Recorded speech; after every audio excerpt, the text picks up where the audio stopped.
वाहिगुरु जी का खालसा, वाहिगुरु जी की फतेह। मृत्यु का भय मनुष्य को जन्म से ही सताता है, लेकिन क्या आपने कभी सोचा है कि वास्तव में मृत्यु किसकी होती है? संत कबीर दास जी की वाणी कहती है, माया मरी ना मन मरा, मर मरी गए शरीर। ये केवल दो पंक्तियां नहीं, बल्कि अस्तित्व का वह गहरा रहस्य है जिसे समझने के लिए लोग जीवन भर भटकते रहते हैं। हम जिसे अंत समझते हैं वह केवल एक पड़ाव है। अक्सर समझाते हैं कि हमारी आत्मा का सफर बहुत पुराना है और यह शरीर मात्र एक चोला है जिसे समय आने पर बदलना ही पड़ता है। इस संसार में हम जो कुछ भी देखते हैं वह सब नश्वर है। जिसे हम अपना कहते हैं, चाहे वह धन, संपत्ति, परिवार, हमारा ये नाम, रुतबा, ये सब एक दिन यही छूट जाना है। गहराई से विचार करें तो मन ही वह शक्ति है जो हमें इस माया जाल में बांध कर रखती है। शरीर बूढ़ा हो जाता है, थक जाता है, मिट्टी में मिल जाता है, लेकिन मन की इच्छाएं और वासनाएं कभी नहीं मरती। यही कारण है कि इंसान बार बार जन्म और मरण के चक्कर में फंसा रहता है। हम सोचते हैं कि हम खुश हैं, लेकिन वह खुशी केवल क्षणिक है। असली आनंद तो उस शब्द का नाम की कमाई का है जो हमें अंदर से जोड़ती है। गुरु का हमें इसी सत्य से परिचित कराता है। वे हमें सिखाते हैं कि कैसे इस संसार में रहते हुए भी इससे ऊपर उठा जा सकता है। सत्संग का मुख्य उद्देश्य यही है कि हम अपनी वास्तविकता को पहचानें। हम शरीर नहीं हैं, हम वह चेतन सत्ता है जो कभी नहीं मरती। जब तक हम मन के गुलाम रहेंगे तब तक दुखों का अंत नहीं होगा। जहाँ किसी कर्म कांड की आवश्यकता नहीं, बल्कि केवल समर्पण और निरंतर सिमरन की जरूरत है। सिमरन वह चाबी है जो मन को स्थिर करती है, माया के बंधनों को काटती है। यदि हम अपने भीतर से परम पिता की ज्योत को महसूस करना चाहते हैं तो हमें अहंकार का त्याग करना होगा। इंसान सारी उम्र बाहरी चीजों को बटोरने में लगा देता है, यह भूल कर कि खाली हाथ आए थे और खाली हाथ ही जाना है।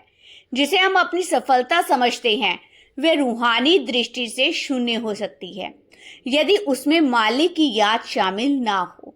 संत समझाते हैं कि ये जीवन एक अवसर है अपने घर वापस लौटने का।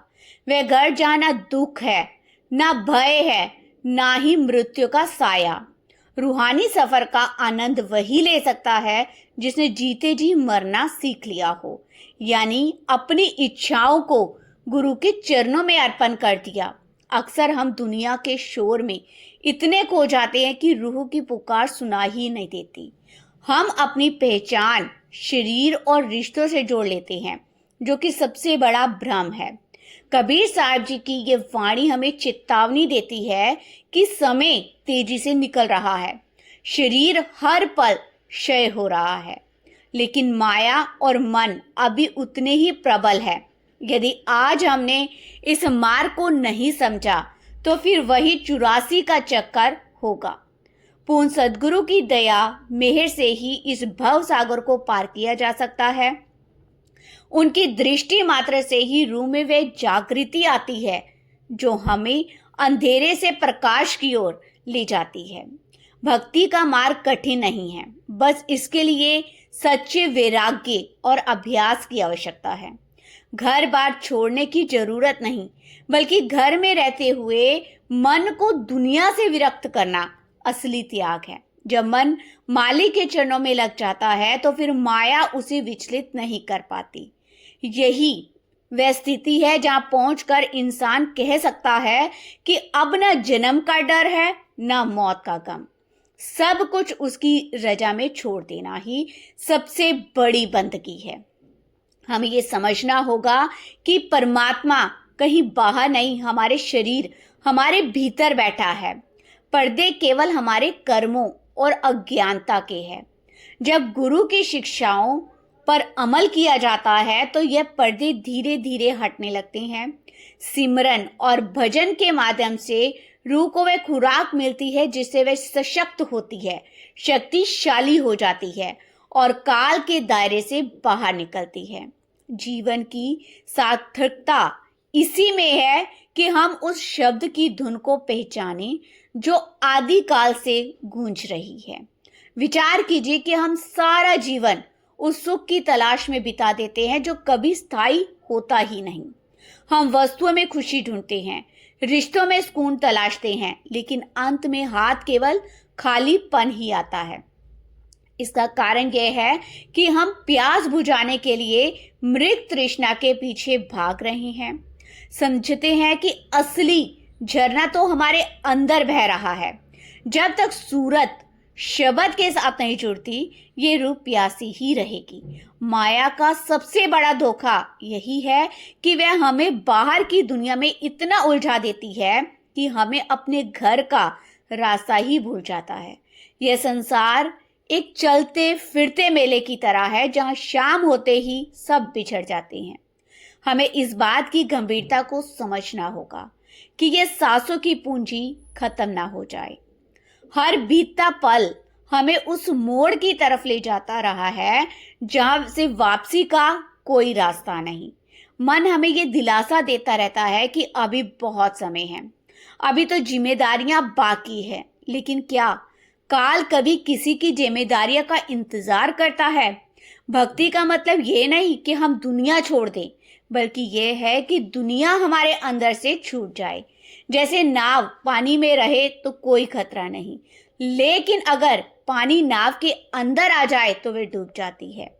वैसे ही हमें संसार में रहना है, पर संसार को अपने भीतर घर नहीं करने देना है। सच्चा त्याग वही है जहां मैं का वजूद मिट जाए। जब तक हम ये सोचते हैं कि मैं कर रहा हूं, तब तक हम कर्मों के जाल में बंधे रहते हैं। जिस क्षण हम खुद को उस कुल मालिक के हाथों का खिलौना मान लेते हैं, उसी पल से हमारे कष्टों का अंत शुरू हो जाता है। समर्पण कोई कमजोरी नहीं है, बल्कि सबसे बड़ी शक्ति है। जब हम हार मानकर गुरु के चरणों में बैठ जाते हैं, तो वे हमारी नैया को पार लगाने की जिम्मेदारी खुद ले लेते हैं। विश्वास की कमी ही हमें भटकाती है। यदि हम अटूट विश्वास के साथ एक कदम बढ़ाएंगे, तो उनकी दया के हजारों हाथ हमें थामने के लिए तैयार खड़े हैं। सिमरन की महिमा अपरंपार है।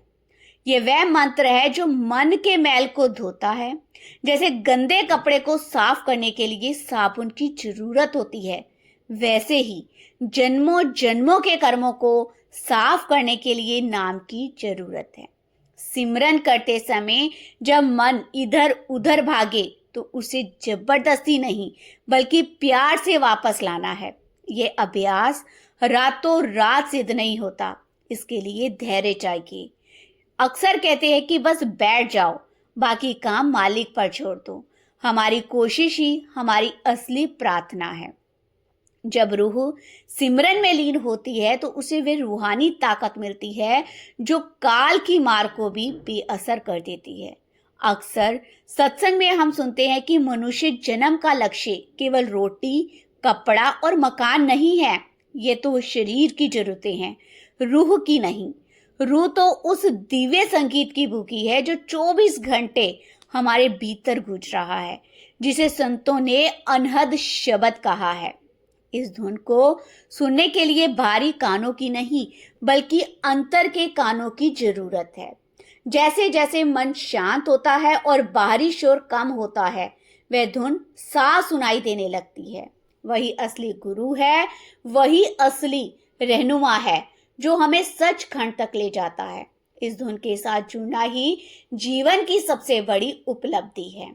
दुनियादारी के दुख सुख केवल मौसम की तरह है, जो आते हैं जाते हैं, आते जाते रहते हैं। एक सत्संगी को इन हालातों में अडिग रहना चाहिए।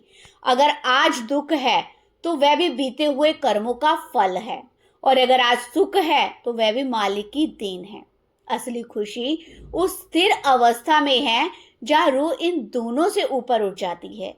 जब हम भजन पर बैठते हैं, तो हमें अपनी तवज्जो को आंखों के पीछे समेटना होता है।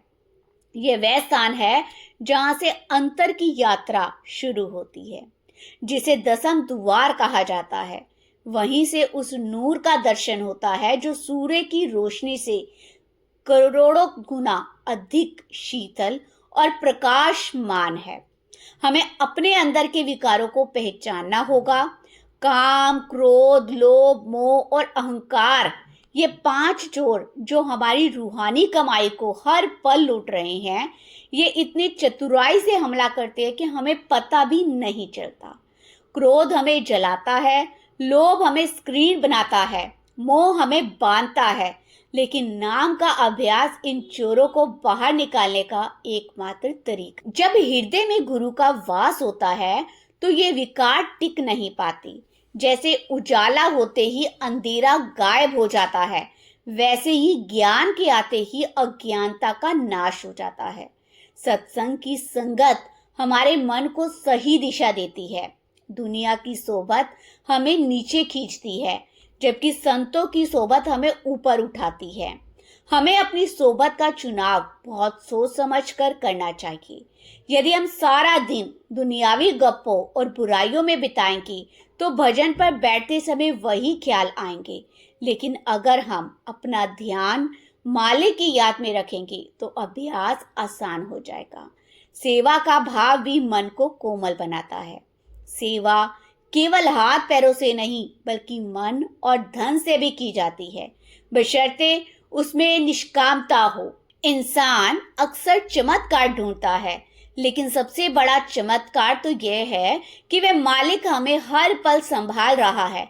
हम हर रोज कितनी गलतियां करते हैं, फिर भी उसकी दया का हाथ हमारे सिर से नहीं हटता।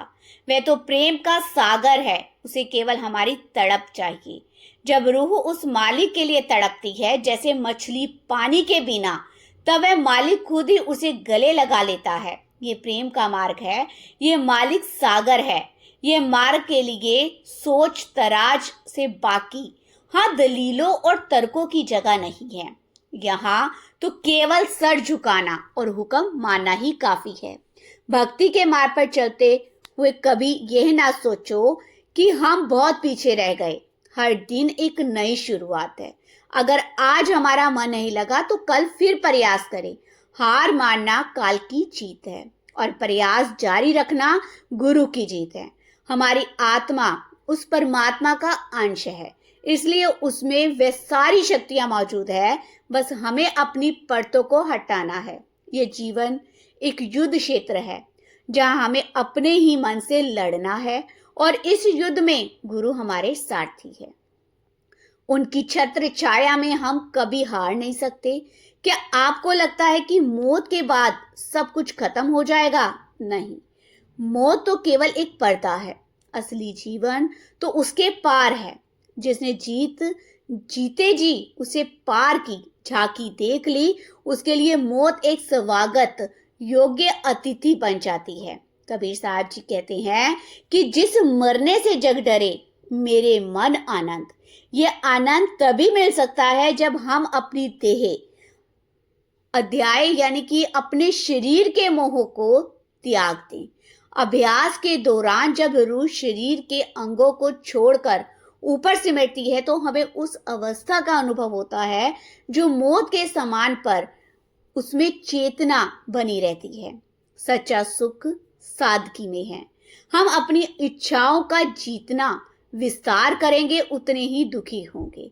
कम से कम जरूरतों में जितना जीना जी सके ताकि अधिक से अधिक समय परमार्थ में लगाया जा सके। ये दुनिया एक सराय है, यहाँ हम परदेसी की तरह हैं। कोई भी परदेसी सराय की दीवारों से दिल नहीं लगाता। उसका ध्यान हमेशा अपने असली घर की ओर होता है। हमारा असली घर सचखंड है, जहां से हम आए हैं। वहां न काल है, न कर्म है, ना ही कोई दुख। वहां केवल आनंद ही आनंद है। अपनी रूहानी कमाई को गुप्त रखें। जैसे धनवान व्यक्ति अपना खजाना छुपा कर रखता है, वैसे ही एक अभ्यासी को अपने अंतर के अनुभवों और अपनी बंदगी को गुप्त रखना चाहिए। प्रदर्शन करने से अहंकार बढ़ता है और रूहानी ऊर्जा नष्ट हो जाती है। विनम्रता, के साथ अपना काम करते रहें। जब मालिक को लगेगा कि आप काबिल हैं, तो वह खुद ही आपको और ऊंचाइयों पर ले जाएगा। किसी की निंदा या बुराई करना अपनी ही रूहानी कमाई को आग लगाने जैसा है।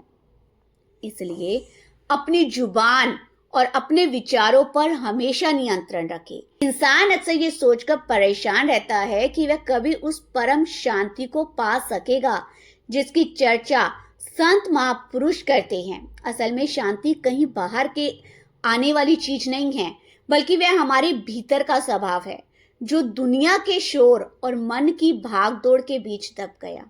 बार बार याद दिलाते हैं कि अपनी रूह की आवाज को सुनने के लिए खामोशी की जरूरत है। ये खामोशी केवल जुबान की नहीं, बल्कि ख्यालों की भी होनी चाहिए। जब तक अंदर विचारों का तूफान मचा रहेगा, तब तक उस मालिक की मधुर धुन सुनाई नहीं देगी। जैसे ठहरे हुए पानी में ही चांद का साफ प्रतिबिंब दिखता है, वैसे ही शांत मन में ही प्रभु का नूर झलकता है। दुनिया में रहते हुए हमें अपने कर्तव्यों का पालन तो करना है, लेकिन उनमें आसक्ति नहीं रखनी।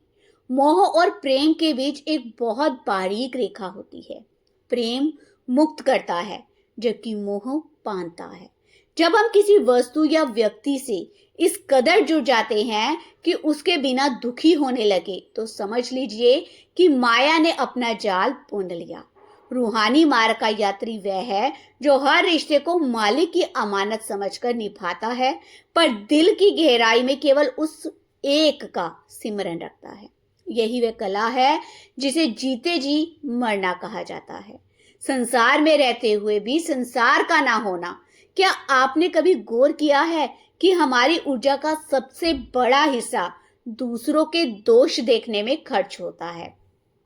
संतों की शिक्षा हमें अपनी कमियों की और मुड़ने का संकेत देती है। दूसरे की बुराई करना अपने ही घर में कूड़ा इकट्ठा करने जैसा है। इसके विपरीत अपनी कमियों को पहचानना और उन्हें सुधारने का प्रयास करना ही असली परमार्थ है।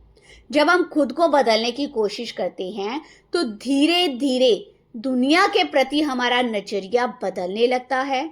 विनम्रता और करुणा रूह के असली गुण है, और इन्हें अपनाने से ही मन को वे कोमलता मिलती है जो भक्ति के लिए अनिवार्य है। समय की कदर करना इस मार्ग पर सबसे बड़ी बुद्धिमानी है। हम अक्सर कल के भरोसे बैठे रहते हैं, लेकिन रूहानियत में आज और अभी का ही महत्व है। जो सांस निकल गई वह वापस नहीं आएगी। जिसे हम अपना भविष्य कहते हैं, वे केवल कल्पना है। हकीकत तो केवल यह वर्तमान क्षण है।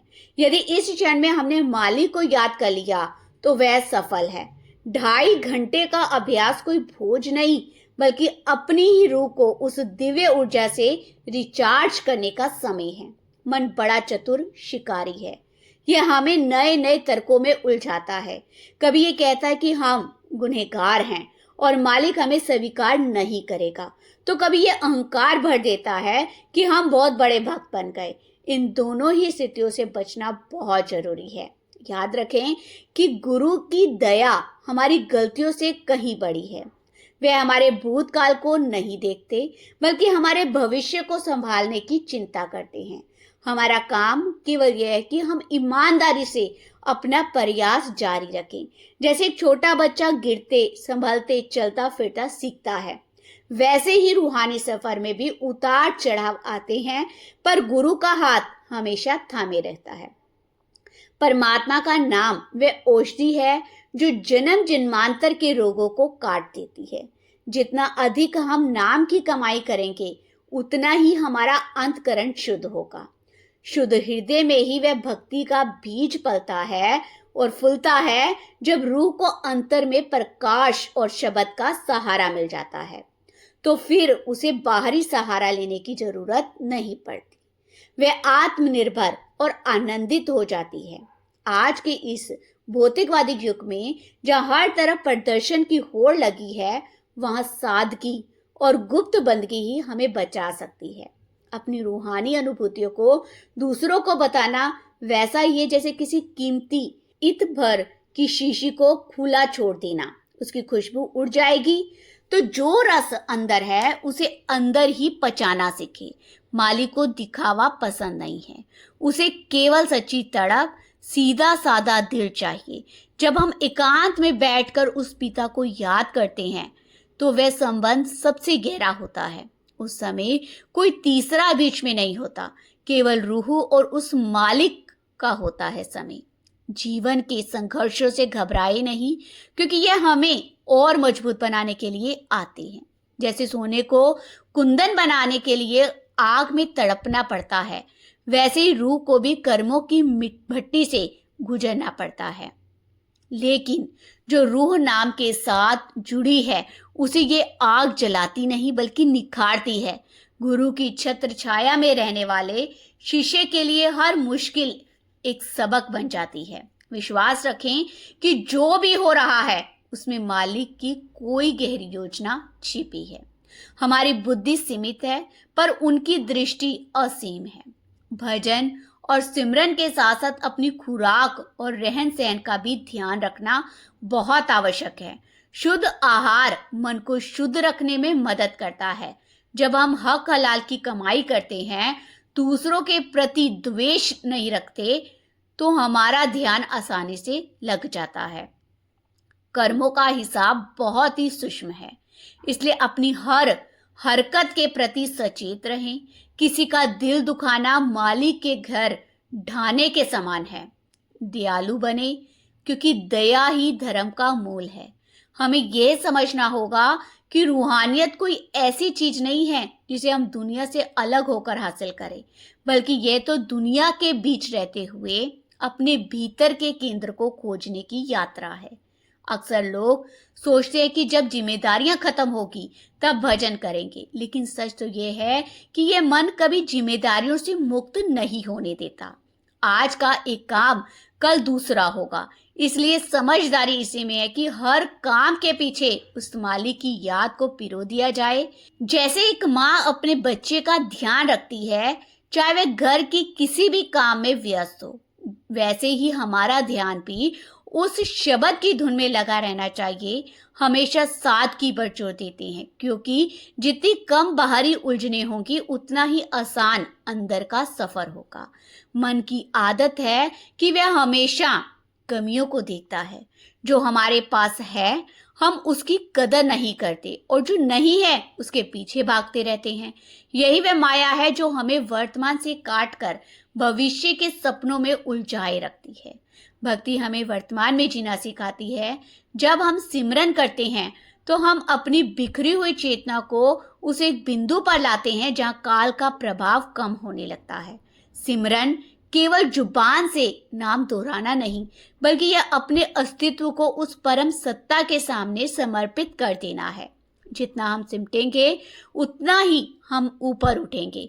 यह कुदरत का कानून है कि जो खाली होता है वही भरा जाता है। जब हम अपने अहंकार को खाली करेंगे तभी मालिक की दया हमें भरेगी। अक्सर हम दूसरों की बातों से बहुत जल्दी प्रभावित हो जाते हैं। कोई हमारी तारीफ कर दे तो हम फूले नहीं जाते, और कोई निंदा कर दे तो हम उदास हो जाते हैं। ये इस बात का संकेत है कि हमारा रिमोट कंट्रोल अभी भी दुनिया के हाथों में है। एक सत्संगी को अपनी खुशी का आधार अंदर बनाना चाहिए। दुनिया का स्वभाव बदलना चाहिए। आज जो लोग साथ हैं कल वे नहीं होंगे, लेकिन वे अंदर का जो मालिक है वो कभी साथ नहीं छोड़ता। वे तो हमारे साए से भी ज्यादा करीब है। बस फर्क इतना है कि हमने उसकी ओर पीठ कर रखी है और दुनिया की ओर मुख। गुरु हमें धीरे से मोड़ कर फिर से उस प्रकाश की ओर ले जाते हैं। रूहानी मार्ग पर सबसे बड़ी बाधा है संशय, शक। मन अक्सर सवाल उठाता है कि क्या वाकई अंदर कुछ है, क्या वाकई मुझे कुछ हासिल होगा। यह सवाल हमें अभ्यास से रोकते हैं। विश्वास की नींव पर रूहानियत की इमारत खड़ी है। जैसे एक किसान बीज बोकर इंतजार करता है, वैसे ही हमें भी अपने अभ्यास का फल पाने के लिए सब्र रखना होगा। रातों रात कोई भी मंजिल नहीं मिलती। यह जन्मों का मैल है, इसे साफ होने में समय तो लगेगा ही। पर याद रखें, गुरु की नजर हर पल अपने शीशे पर रहती है। वे जानते हैं कि कब रूह को कौन सा सहारा देना है। हमें अपनी वाणी पर बहुत संयम रखना होगा। शब्दों में बहुत बड़ी शक्ति होती है। गलत शब्द किसी के हृदय में ऐसा घाव कर सकते हैं जिसे कोई दवा नहीं भर सकती। एक प्रेमी का लक्षण यह है कि उसकी बातों से दूसरों को सुकून मिले। जब हम किसी की चुगली या बुराई करते हैं तो हम अनजाने में ही अपने कर्मों का बोझ अपने ऊपर ले लेते हैं।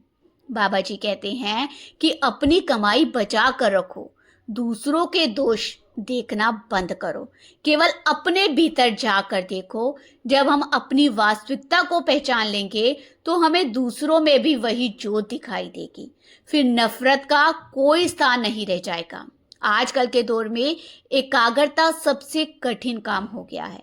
तकनीक और सोशल मीडिया ने हमारे ध्यान को हजारों टुकड़ों में बांट दिया है। ऐसे में 2.5 घंटे का अभ्यास और भी जरूरी हो जाता है। ये वह समय जब हम पूरी दुनिया से ऑफलाइन होकर अपनी मालिक के साथ ऑनलाइन होते हैं। अभ्यास के दौरान जब नींद आए या विचार परेशान करे तो हार ना माने। यह संघर्ष भी आपकी मेहनत का एक हिस्सा है। मालिक हमारी कामयाबी नहीं देखता, वह हमारी कोशिश देखता है। वह देखता है कि उसका बच्चा उसके पास आने के लिए कितनी तड़प दिखा रहा है। भक्ति का मतलब आलसी होना नहीं है। एक सत्संगी को समाज और परिवार के प्रति अपने कर्तव्यों को बहुत ईमानदारी और मेहनत से निभाना चाहिए। हमें अपने काम को पूजा समझना चाहिए, सेवा समझना चाहिए। जब हम हक की कमाई करते हैं तो उस अन्न का प्रभाव हमारे मन पर भी पड़ता है। बेईमानी की कमाई से मन कभी स्थिर नहीं हो सकता। सात्विक जीवन और सात्विक विचार ही रूहानी की उड़ान के पंख है। जितना हल्का हमारा बोझ होगा उतनी ही ऊंची हमारी उड़ान होगी। सच्चा गुरु वह नहीं जो हमें चमत्कार दिखाकर प्रभावित करे, बल्कि वह है जो हमें अपनी वास्तविकता का बोध कराए और हमें खुद के पैरों पर खड़ा होना सिखाए। वह हमें नाम की दौलत देकर माला माल कर देते हैं। अब ये हमारा काम है कि हम उस दौलत को कैसे संभालते हैं। क्या हम उसे दुनिया के कोड़ियों के भाव बेच देते हैं या उसे और बढ़ाते हैं। नाम का जाप ही वह सुरक्षा कवच है जो हमें काल की गुप्त मार से बचाता है। जब भी मन घबराए या कोई मुश्किल आए तो सिमरन का सहारा ले। वह शांति जो उस पल मिलेगी वह दुनिया के किसी सुख में नहीं है। हमें यह समझना चाहिए कि हम यहाँ कुछ भी स्थायी बनाने नहीं आए हैं। यह शरीर भी एक दिन पुराना होकर गिर जाएगा। जैसे हम पुराने कपड़े उतारकर नए पहनते हैं, वैसे ही आत्मा इस शरीर को छोड़ देती है। लेकिन अगर हमने जीते जी उस शब्द की डोर को पकड़ लिया तो मृत्यु का समय हमारे लिए भय का नहीं बल्कि मिलन का समय होगा। जिसने अंदर के प्रकाश को देख लिया उसके लिए अंधेरा कभी अस्तित्व में नहीं रहता। गुरु की दया हमें उस पार ले जाने के लिए हमेशा तैयार है। बस हमें अपना हाथ उनके हाथ में देना है। सत्संग की बातों को केवल कानों तक ना रहने दें, उन्हें दिल तक ले जाएं और अपने आचरण में डालें। ज्ञान वही सार्थक है जो व्यवहार में दिखे। यदि हम सालों से सत्संग सुन रहे हैं पर हमारे स्वभाव में विनम्रता और प्यार नहीं आया तो हमें आत्मचिंतन करने की जरूरत है। भक्ति का अंत अहंकार का अंत है। जब तक मैं है तब तक वो नहीं। जब मैं मिट जाएगा तब केवल वो ही रह जाएगा। यही कबीर साहब जी की वाणी का असली सार है कि माया और मन के इस खेल से ऊपर उठकर अपनी रूहानी विरासत को प्राप्त करें। अत यह पूरा खेल मन का है। यदि मन जीत लिया जाए तो जग जीत लिया। संत कबीर जी की वाणी हमें झकझोरती है ताकि हम गहरी नींद से जाके ये नश्वर दे तो मिट्टी है, लेकिन इसके भीतर जो सत्य बैठा हुआ है उसे जाना ही मनुष्य का जन्म